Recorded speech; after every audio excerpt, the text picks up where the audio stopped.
কচু পাতাতে সবকিছু ঘেরা হয়ে যাবে। এবার আমাদের জঙ্গলে যেতে হবে। আমি কুঠার দা নিয়ে এসেছি।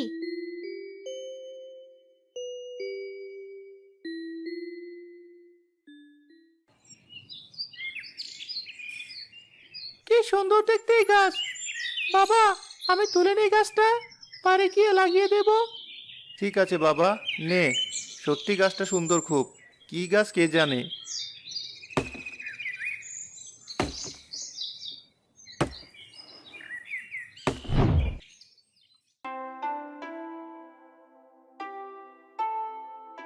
সবকিছু শেষ। এবার ঘরটা ঠিক করি। উপরে ছাউনিতে কলাপাতা দিয়ে দিব।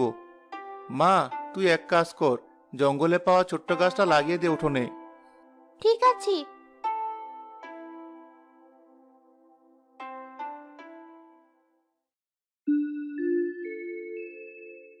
খুব সুন্দর দেখতে লাগছে তো ঘরটা। আমাদের আর কষ্ট করে অন্য বাড়িতে যেতে হবে না। তুই ঠিক বলেছিস ভাই। মা বিকাল হয়ে এসেছে, সকাল থেকে কিছুই খাইনি। কলসে অল্প কিছু চাল ছিল, চালে তো পানি যেতে পারেনি। আমি তোদের ভাত রান্না করে দিচ্ছি। শুধু ভাত কিভাবে খাবো? আমি তোমাকে কিছু শাক জোগাড় করে দিচ্ছি, সেটা রান্না করো। ওই দেখো, ওখানটা শুকিয়ে গিয়েছে। তবে তাই কর।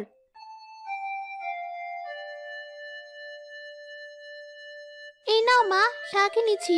তুমি রান্না করো। সারাদিন কাজ করে শরীরটা বড্ড ক্লান্ত লাগছে। আমি ঘরে গেলাম। ঠিক আছে, যা, রান্না শেষ হলে ডাক দেব।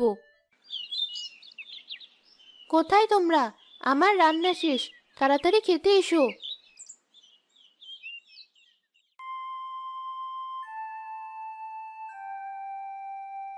গিন্নি, ছাগলটাকে তাড়াও। সারাদিন না খেয়ে ঘর ঠিক করলাম, ছাগল আমাদের ঘর ছিঁড়ে ফেলছে।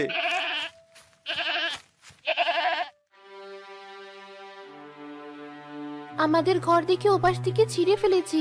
এত কষ্ট কি তবে বিফলে যাবে? জানি না গিন্নি, সৃষ্টিকর্তা তুমি একটা ব্যবস্থা করে দাও। কিভাবে আমি সংসার চালাবো?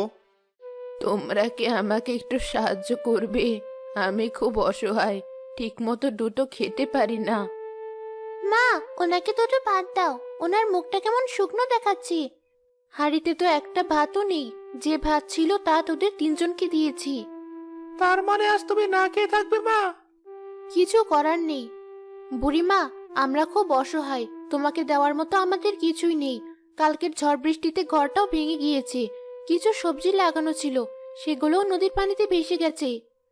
কত কষ্ট করে ঘর বানালাম, আজ সেটাও ছাগলে নষ্ট করে দিল দাদি। তোমাদের দেখলেই বোঝা যাচ্ছে তোমরা কতটা অসহায়। আচ্ছা বুড়িমা, তুমি দাঁড়াও, আমি আসছি। বুড়িমা, এই এক মুঠো চালই কলসে ছিল, তুমি চাইলে নিতে পারো।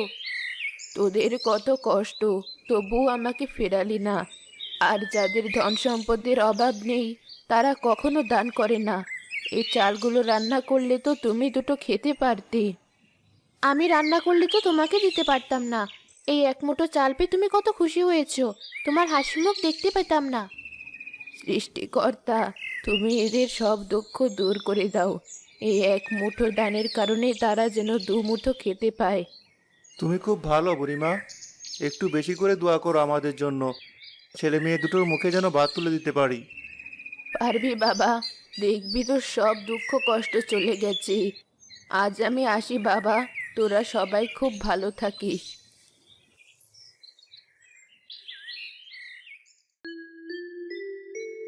ও মা, এই গাছটা একদিনে কত বড় হয়েছে।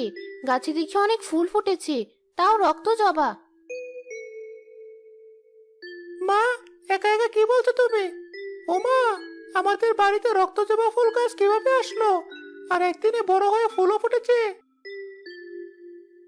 এটা তো কাল যে গাছটা লাগিয়েছিলাম সেটা না? একদিনে কত বড় হয়েছে। তার মানে কি এটা জাদুর গাছ? এ কি দাদি, আপনি? ভালো হয়েছে এসেছেন, আপনাকে দেখে বেশ ভালো লাগছে। হ্যাঁ দিদি ভাই, দূর থেকে দেখলাম তোরা অনেক চিন্তা করছিস। তা কি নিয়ে তো চিন্তা করছিস তোরা? আমরা কাল জঙ্গল থেকে একটা গাছ এনে লাগিয়েছিলাম। গাছটা দেখে একদিনে বড় হয়ে গিয়েছে, আর তাতে রক্তজবাও ফুটেছে। আরে পাগলি, এটা নিয়ে চিন্তা করার কি আছে? তোরা যে আমাকে এক মুঠো চাল দান করেছিলি তার শক্তি। এক মুঠো দানের শক্তিতে একটা গাছ এক রাতে বড় হয়ে গেল। আসলে আমি মানুষ নই, আমি এক পরী। আমার এক মুঠো চালের প্রয়োজন ছিল, তখন আমার জাদু কাজ করছিল না। কি বলছো তুমি পরি? তারপর আমি অনেকজনের কাছে গিয়েছিলাম সাহায্য চাইতে, কিন্তু কেউ আমাকে সাহায্য করেনি। যাদের কাছে গিয়েছিলাম তারা সবাই ধনী ছিল, কিন্তু মন থেকে অনেক ছোট। আসলে ধনী মানুষেরা এমনই। আমরা গরিব মানুষদের পাশে কেমন অবস্থায় আছি, দুটো খেয়েছি কি না কিছুই খোঁজ করে না। কখনো যদি সাহায্যের জন্য যাই তাহলে অপমানিত হতে হয়। তোমরা যদি কখনো ধনী হয়ে যাও তবে গরিবদের সাথে তোমরাও। না পরি, কি বলছো তুমি? আমরা গরিব, আমরা বুঝি গরিবদের জীবন কতটা কষ্টের। আমরা কখনোই কাউকে কষ্ট দেব না।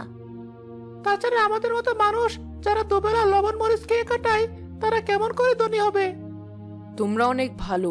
তোমরা যে কত বড় উপকার করেছো এক মুঠো চাল দিয়ে, সেটা বলার মতো না। সেই দানের শক্তিতে তোমরা ধনী হবে। সেটা কেমন করি? এই যে রক্তজবা গাছ দেখছো, এতে প্রতিদিন একটা করে সাদা গোলাপ ফুটবে। সেটা ছিঁড়ে হাতে নিলে পরিণত হবে একটা সোনার মুদ্রায়। কি আজব কথা বলছো পরি? সত্যিই তো গাছে একটা সাদা গোলাপ ফুটে আছে। এতে আমার হাত নেই, এটা তোমাদের দানের শক্তি। যতদিন তোমরা অন্যকে সাহায্য করবে, দান করবে, ততদিন এই গাছ তোমাদের সাথে থাকবে। আমি আসি। বাবা, তুমি সাদা গোলাপটা ছেড়ো দেখি।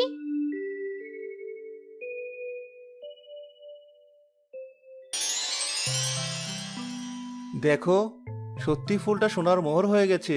আমাদের আর কষ্ট হবে না। বাবা, আজ এই মোহর বিক্রি করে যত টাকা হবে সব টাকা বাজার করে আনবে। গ্রামের সকল গরিবদের দাওয়াত দেব আমরা। তুই ঠিক বলেছিস। আমাদের মতো কত অসহায় আছে, না জানি কতদিন ভালো মন্দ খায়নি। আমরা তো বছরে একদিন মাছ মাংস খাই। তবে আমি আর দেরি করছি না, গেলাম মোহরটা নিয়ে। রাসেল সোনার মোহর বিক্রি করে বেশ কিছু টাকা পায়। তা দিয়ে বাজার করে গ্রামের গরিবদের দাওয়াত করে সে।